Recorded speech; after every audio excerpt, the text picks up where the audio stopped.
Hello, my name is Vincent Krugel. I'm the Director of IT for Argus Properties. Today's video will be how to connect to the SSLVPN. You're asking yourself, why do I need to connect to the SSLVPN? If you have a laptop, this is important.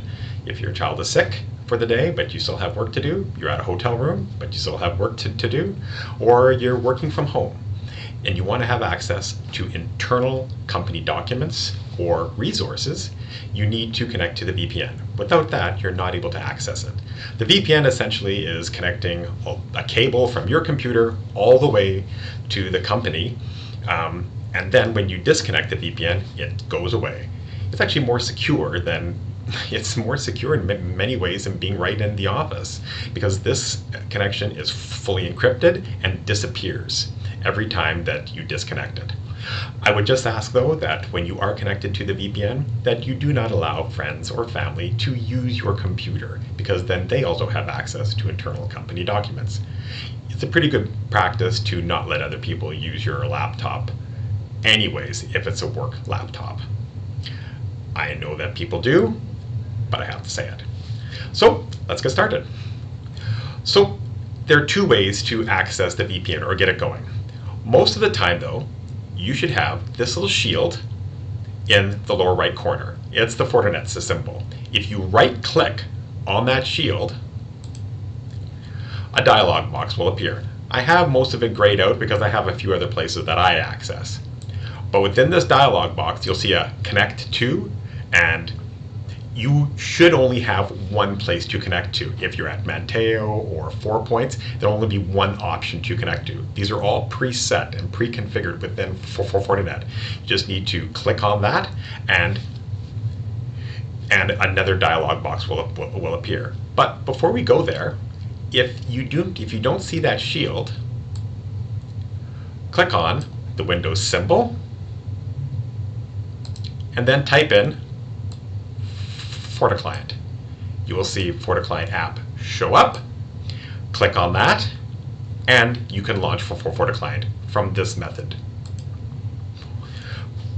Either way, whichever way you choose to access the FortiClient, you'll see the following dialog box appear in the middle of your screen. You'll need to add your username and your password. You're saying to myself, what's my username and my password, Vincent? Well, your username, believe it or not, is always right here under this little under the person's symbol right there. It's the first letter of your first name and your last name. I'm not giving away any state secrets here. That's pretty common throughout the IT industry. I have redacted a bunch of stuff in here because these are things that I have access to that you don't. Your password will be the password to your computer. Okay? Your password to your computer is also your email password.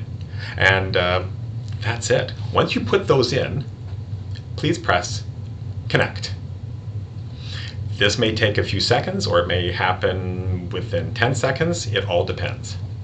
You will have a screen will come up and it'll show status. When you get to 98%, it normally takes a few seconds to make the final handshake happen. So don't be too worried if it stops at 98% and it sits there for just a little bit. Once it sits there at 98%,